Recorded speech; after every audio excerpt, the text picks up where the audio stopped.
You know that feeling when everything just clicks? Your mind is sharp, your mood is steady, your body feels like it's firing on all cylinders. That's not luck, that's what your body is capable of every single day. Now, I've looked into a lot of fish oil supplements, and honestly, most of them are mystery-sourced, over-processed, blasted with heat, and packed with synthetic add-ins. But this one is different.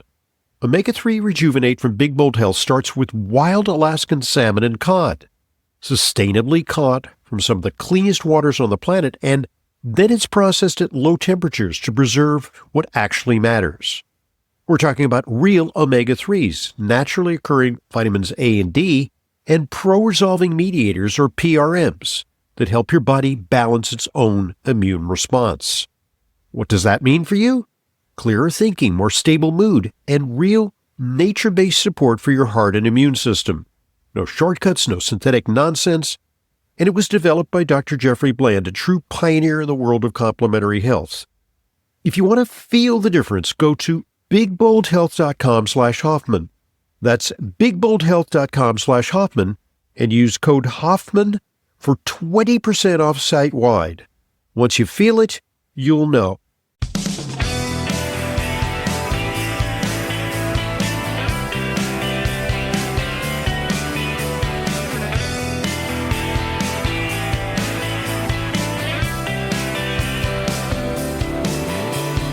Welcome to today's Intelligent Medicine Podcast.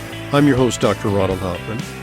It's your weekly opportunity to send questions to us and hear what we have to say. Questions@drhoffman.net is the destination for questions.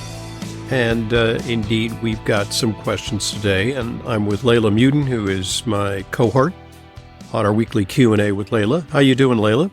Okay, Dr. Hoffman, how are you? Good. Leyla is a registered dietitian, but she is also someone who's pursued advanced studies in nutrition with a master's degree in that field. And she and I have practiced together for many years. She currently has her own nutrition practice and is a frequent contributor to the Intelligent Medicine newsletter, as well as Intelligent Medicine podcast. So eminently qualified to help answer your questions. So how you doing, Leyla? Okay, not too bad. Yeah, Good. Here we are. It's August. It is August already, and just marching right through summer. Yeah. And hope you're having some opportunity to spend a little time out in amongst the greenery and Yes. at the beach. Yep. So I think that's important. Little forest bathing and Absolutely. maybe some negative ions that you can get at the seashore. That doesn't hurt. All right, good stuff. So we have, actually, this is something that I was about to, before we get to questions, this is actually something that I was going to talk about on my weekday program, but since it also has appeared as a question for Q&A with Leyla, we're going to talk about it right now. And so maybe you can introduce that question, because it's an interesting question. And I think it's a source of great confusion to many of our listeners, because, you know, in nutrition, we say, you know, don't eat butter, it's bad for you. And then it's, well, butter is actually not bad for you. And, you know, same thing about eggs. And then we've done a 180 on coffee. So now we're talking about protein. So do we need more protein, or should we be limiting our protein intake? There's some new information on that that's putting people into a tizzy. Right. Yeah, we actually have this question from Dave. Dave is asking, could you comment on this new study that has flooded the internet, finding that protein restriction could slow aging? As older adults are told to increase protein intake, particularly those into weight training, this is confusing. Thanks again for all that you do.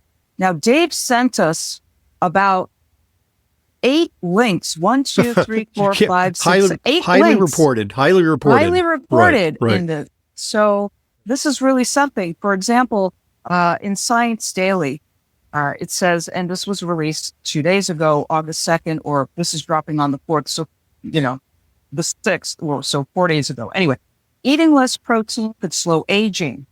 finds a major review. A sweeping review of more than 350 studies suggests that the protein boom may be overselling what many people actually need.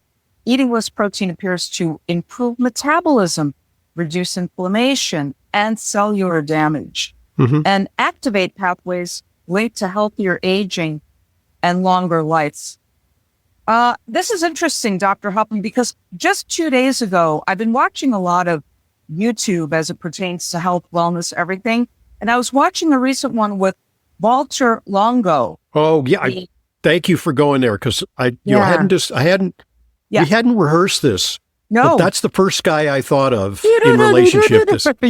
We're like, okay, great minds think alike. So tell us who Walter with a V. Walter Longo is. He's Italian. Yes. Right? Yeah. Yeah. And a guitar player. I didn't know. Well into his history and all this. He was being interviewed by Stanford Medical School. I forget the person interviewing him. Anyway. Yeah. So they go into the calorie restriction thing, longevity. How do we get people to not age? Or how do we treat aging as something to be fixed, possibly? And he talks about calorie restriction. He talks about protein restriction and all of that. And I noticed a little bit with the interviewer, and he was trying to be very diplomatic, saying, well, wait a minute, we do need more protein and stuff. He didn't actually say that out loud, unless I was thinking it, Dr. Hoffman, and maybe I was projecting it onto the interviewer. I don't know, because I was getting nervous listening to this. Right. So Dr. Longo was just going on to say that we need to restrict protein, restrict calories, all of this. There's a way to eat, all of that kind of thing. It can be hard to do, but this is what is maybe demanded of us, and so forth and so on. And I was like very kind of, oh, okay. But he did not, I was not impressed the way I used to be impressed with Dr. Longo in the past.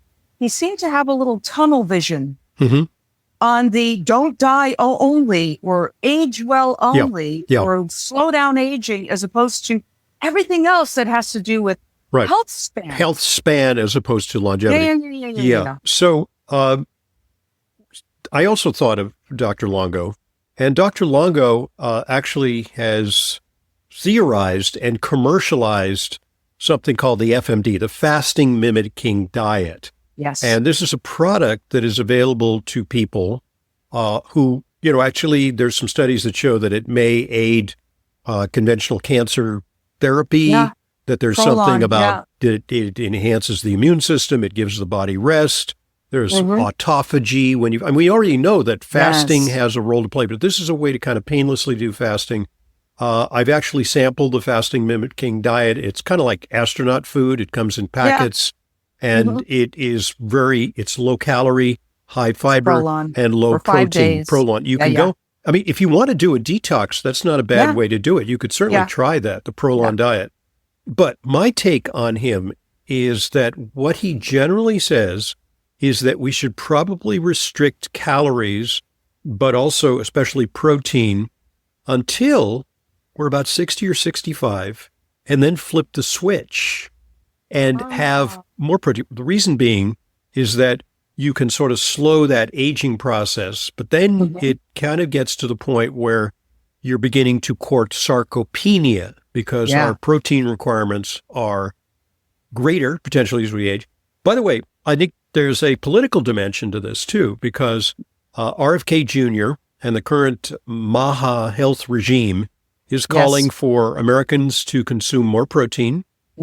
And this kind of goes, it flies in the face of what a lot of conventional nutritionists have been saying, which is eat a plant-based diet, which is inherently low protein, that's better for you. And now we've got this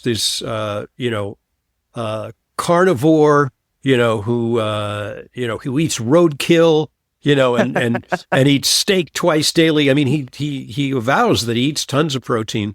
And that has influenced the dietary recommendations. There's an uptick in what we now recommend for adults for protein intake. So I think there's maybe there's a political element to this, a little bit of a backlash against this. But so, I looked at this, and some of this is based on I mean, there's a lot of things happening when you eat protein. I mean, you kind of burden the digestive system. Potentially, you may, burden the body's detoxification pathways. There's something about that.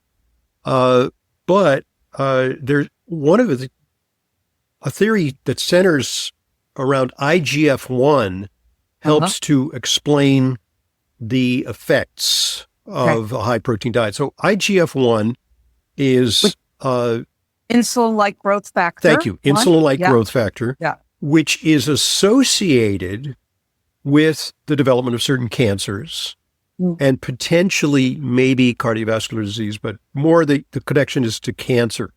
Yeah. And so is excess protein a driver of cancer? Well, the ultimate insulin-like growth factor is taking growth hormone. And theoretically, growth hormone might stoke cancer, but there's no studies that say that growth hormone stokes cancer. So this is kind of a theory and isn't necessary. So what I have, I looked at a lot of different studies because you sent me this like a few hours ago. And in show prep, I looked at a bunch of studies. And what IGF-1 is what's called a U-shaped curve. If IGF-1 is low, in other words, with a very low protein diet, what you could have is sarcopenia, you could have lowered immunity, and you could have, potentially starve your brain of neurotransmitters. You might have mood effects of that. But if IGF-1 is high, that might be a cancer driver. Right. And, so the U-shaped curve means that there's higher risk at the left-hand top of the U, and then the risk goes down in the middle, like sort of Goldilocks, and then the risk goes up again when you massively increase IGF-1. Right. So the other thing, I think in this article they made a point is that a lot of Americans now, they're in a protein craze, but they don't exercise. So in effect, they're not utilizing the protein. The protein isn't being incorporated into muscle synthesis. And they also say in this article, they really qualify this as like different strokes for different folks. It may be that some people require more protein and some people don't require more protein. Yeah. There may be genetics, but also it's a lifestyle. It's like, both you and I exercise. I exercise very intensely. I was in the weight room this morning. And so I had my protein shake and I plan to consume a fair amount of protein. But, I'm not going to have a, 22 ounce porterhouse steak because, there's only so much protein you can push into the muscle. I mean, I think there's like kind of limited capacity for the body to handle that protein. And the natural thing about protein is it is self-limiting. You cannot overeat meat. You will stop. You will be full. You will be satiated. This is satiety, and it will be well below 22 ounces for most people. Right. And I think what this article also ignores is that you cut your teeth. First job out of training was at the Atkins Center, where you saw the benefits of a high protein, low carb diet in reducing carbohydrate craving. So more protein is something that increases satiety. Yeah. And there's what's called the protein leverage hypothesis, which is that you eat and eat and eat until you achieve your protein requisite requirements. Right. And if they're accompanied by lots of carbs, then you're going to just eat more calories. And if you restrict the carbs while increasing the protein, you'll get your protein requirements and then you'll stop eating. You'll be satisfied. Exactly. And this is important to note because you kind of stopped eating, not when you're just full, because some people do say, and I believe them, that they don't know when they're hungry, when they're full, they stop eating when the food goes away. You keep eating the food until it no longer tastes good to you. You're done. You're done. That is now. But by the way, excuse me one second. That's if you have normal satiety signals. Yes. And I think that, I got to say, I'm very happy with my satiety signals. Me too. Can go a long time without eating, and then I get real hungry, and then I eat. But I also got to pay attention to how much I've eaten so that I don't make myself sick. But I think we both worked at this. Hey, this is our field. We're both professionals in the nutrition field. And we've sort of tuned our bodies to have a better understanding of how satiety signals work in our bodies for us personally, what works. And then, I mean, I also keep track of this. Like, I check my weight of like, I'm eating, too much, too little. I kept, I can adjust based on that. I think a Yeah, lot of people have lost touch with that. They've just, true. they lose touch with it almost in infancy because they're already overfed, high ultra True. processed foods. And the signaling is messed up in their brains and in their guts. And True. so, that is a problem. And that's one of the problems that Yeah. GLP-1 drugs address is they try Yeah. to get that food noise out of your head. I think there's one thing though that would be a useful tool is that when you stop eating because it no longer tastes good, I couldn't eat another bite. Now you finished eating that steak or whatever. And if somebody offered you yet another ribeye, another Yeah. helping, Yeah. you would say no. You would put up your hand and say, stop. I couldn't eat another bite. But Right. if somebody came along with the dessert tray, With the Oreo cookies, we had right. suddenly there's room for that. I know. That's how we have to distinguish So, true satiety suddenly, as opposed to, we don't normally keep Oreo Yeah. cookies in my household, but I was, kind of in a, shall we say, a group home, not, Uh-huh. not not a really- group home, not a group. I was in a but group. a home full of It was people. like a summer at the beach with a, Yes. a bunch of family members. And we had a birthday party for an 8-year-old. And Mhm. we actually made an ice cream cake. And the ice cream cake Oh, lovely. had a layer that was supposed Uh-huh. to be chocolate, but we used like Oreo cookies. We bought some Oreos. And crushed them up and put them in there. And that was that's nice. yeah. Crunch part. And I got to tell you that those Oreos did not last. They were They're just, addictive. so Yeah. They wouldn't last in my house either. right. I'd be thinking about them if Right. they were here. It's highly palatable. Yeah. Palatable. Yeah. So anyway, so that being the case, okay, so Now, I wouldn't now, worry too much about this study because it remains one of the controversies in nutrition, and I think that there's something to be said for caloric restriction, eating less, but also there's something to be said for maintaining robustness and muscle health with adequate protein. Absolutely. Absolutely. Now, they say that they refer to recent human trials that have produced promising results like they did in the flies and the rodents, and we have to be very careful how Right. they extrapolate from that. They say that people who lowered their protein intake lost weight and body fat and showed improvements in fasting blood sugar, despite often consuming more total calories. I would still like to see what they ate. Yeah, I just don't know. Like you Yeah. put a fence around any macronutrient, Yeah. low carb, low Right. protein, low fat, and studies show that you lose weight because what it does is interposes a barrier between your mouth and the refrigerator. You know? Yeah. So, Absolutely. I just don't know what to say about, because you got to admit, I mean, you have seen the full spectrum of human nutritional behavior from people who are raw food vegans to people who are absolute carnivores. And even at the extremes, people can manifest the best of health. Yeah. Yeah. They can. And part of it is they're not in that kind of messy middle where they just eat in the center of the supermarket aisles Exactly. and they eat everything. It's not a donut sandwich diet anymore. Right. It's either the vegan or the very high meat, low carb, any of that. Now, they do quote, and I just want to stress again because they keep pointing to this. These studies show that the amount of protein sedentary people are eating today may have negative health consequences, at least at the population level. So there's no free ride. The protein is not going to jump miraculously into your muscles. No. You have to send it there by virtue of some hormetic stress to your muscles where their demand is for muscle repair and regeneration and rebuilding. And I'm glad they finally come to this. Quote, recent recommendations have encouraged people to eat more protein, but they've also encouraged people to exercise more. Thank you. We probably need to personalize protein recommendations based not just on age, but also on how physically active people are. Right. Yeah. All of that to get to that. So when you go hard, take more protein. And if for some reason you're limited, try and adjust your diet down, maybe dial it back a little bit.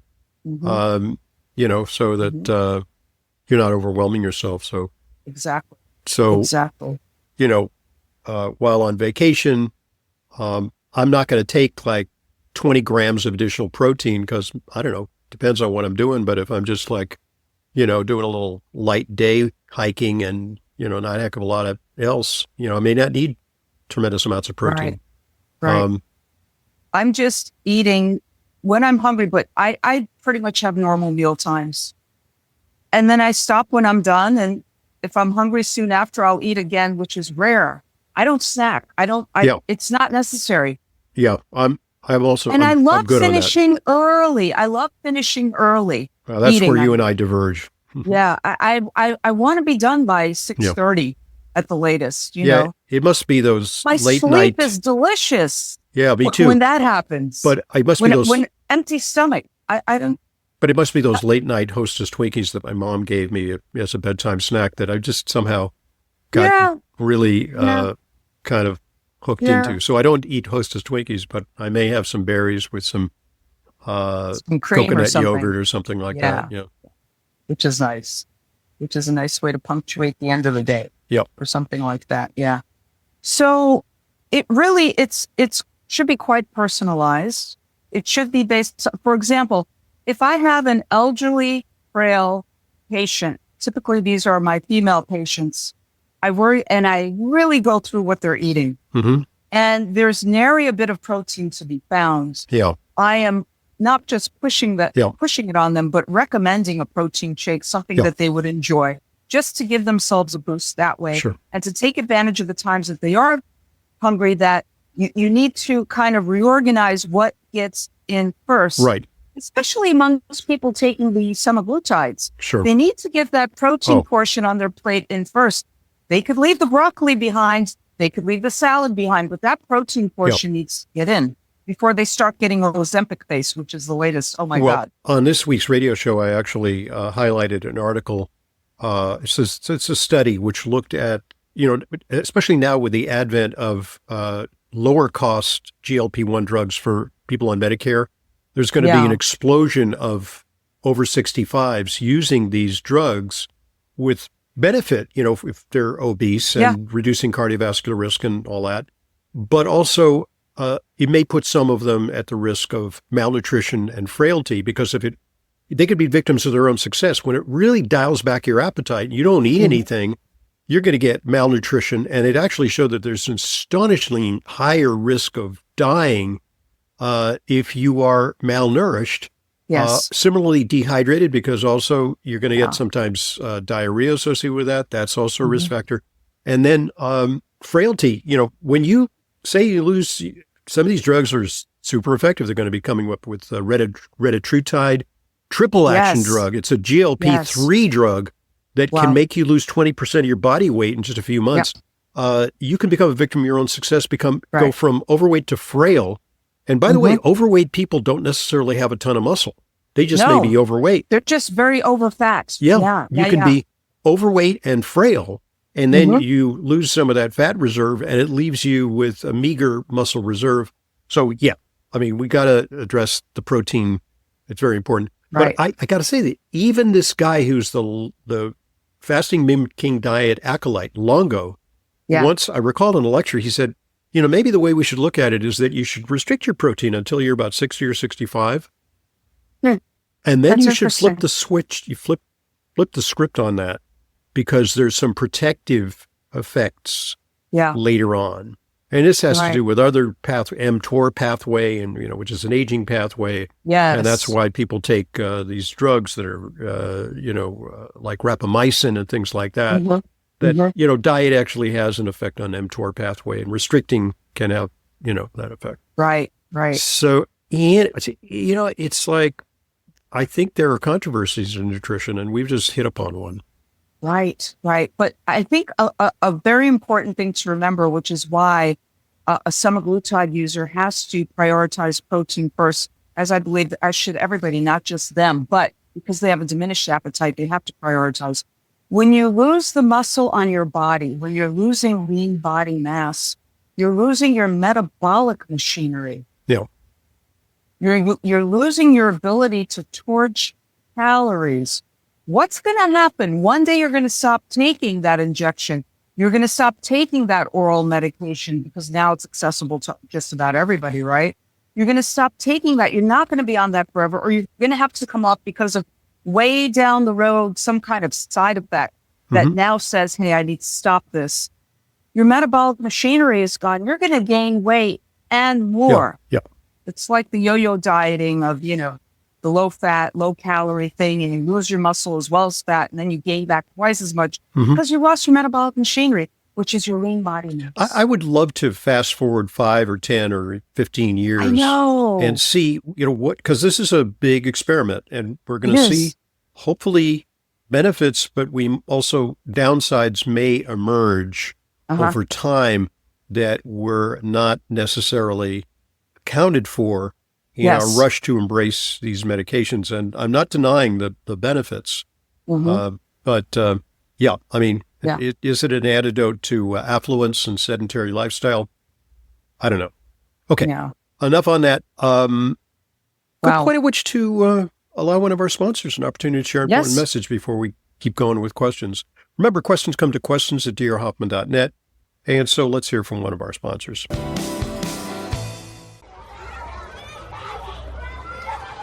Kids don't just bring home homework, they bring home germs. And those germs don't just stay with them, they spread to the whole household. That's why Clear Nasal Spray was created by a practicing physician to give parents and grandparents peace of mind. You may not think about it, but your nose is filtering out a semi-truck full of air every single day. Clear isn't just another spray. It creates an additional layer of protection in your nose that blocks bacteria and viruses before they can even take hold. Yes, even that virus. Supporting your body's defenses right where germs first try to enter. Clear is a hygiene product recommended for daily use, drug-free, non-drowsy, and safe for all ages. Just a quick spray in the morning and evening helps you cleanse your nose. Don't just hope for protection, create it. Get Clear Nasal Spray, your daily defense. Clear Nasal Spray is available at retailers nationwide and online. Check out Xlear.com for our special offers. That's Xlear.com. Thanks for listening. Thanks for supporting our sponsors. They, of course, are what make intelligent medicine continuing free resource to you. And thanks to you for listeners for A, listening, and B, sending us provocative questions that keep moving us along. And I'm glad that someone, and this article must have come out a day or two ago. Yeah. And already I could see that it was going to prompt some controversy. And I don't know, pushback to the new dietary guidelines. Maybe I should write an article for our newsletter on this controversy. I think you should. Yeah. I'm always strapped for, every week I got to come up with, the hardest part is coming up with a subject, and it's easier once you have a subject to write it. But this seems to be something that would prompt some investigation and nuanced discussion. So maybe, that's an idea. Great. All right. So, and do subscribe to our newsletter if you haven't already, because you never know, you might learn something. That's right.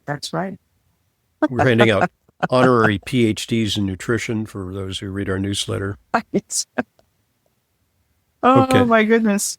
Okay. So we've got an email here from Alan. Hi, Dr. Hoffman and Leyla. I'm a 79-year-old male taking strontium citrate at bedtime for about 5 years. My spine T-score increased. And that's good news. Great. However, now it's been 5 years. Should I be stopping strontium? And also, for the last 2 years, I've been taking vitamin K2 at 90 micrograms a day. Should I stop the strontium but keep the K2? Okay. Well, so strontium is something that is a drug in Europe, and it has bona fides not only in improving the appearance of ADEXA, and it will do so because, as we so often said, that it doesn't replace calcium, but it kind of actually it enters the bones much as calcium does, but it actually has a higher atomic weight, a higher molecular weight, actually atomic weight, because it's an atom, not a molecule. And with a higher atomic weight, it just reads brighter on ADEXA. Yeah. Okay. So it shows up there in the bone, and It illuminates. It illuminates more than calcium, which is closely related element. But it so you might say, well, that's just an illusion. So that's no good. But actually, according to studies, it helps to fortify the scaffolding of the bones. And the analogy I use is it's kind of like rebar in concrete. If you build a building out of concrete, well, we see what's happening in all these third world countries where there's poor, shoddy construction and there's earthquakes, and then these buildings, which are easy to put up with poor quality concrete, they just come tumbling down. They don't bother to put expensive rebar into the concrete to fortify the concrete. Yeah. And that's a little bit what strontium is doing. Mm-hmm. And so studies actually show that not only does it enhance bone density, but it actually reduces the vertebral fracture and hip fracture risk in the drug that's used in Europe. But here it's not a drug. Here it's available over the counter. It's not available over the counter over there. Go figure, across the pond. But it's just a regulatory difference. Mm-hmm. And here we get strontium citrate, or sometimes I guess is strontium carbonate. I guess there was some strontium chloride. I don't even know. Anyway, so citrate for the most part. Citrate. Okay. Yeah. And so we recommend that for not only in making the DEXA look better, but also enhancing bone density. So the question is, how long do you use it? And that's actually the question with a lot of osteoporosis drugs, is that there may be diminishing returns to using them longer. Especially, we've seen that with bisphosphonates, which are, Fosamax, Boniva, and Actonel.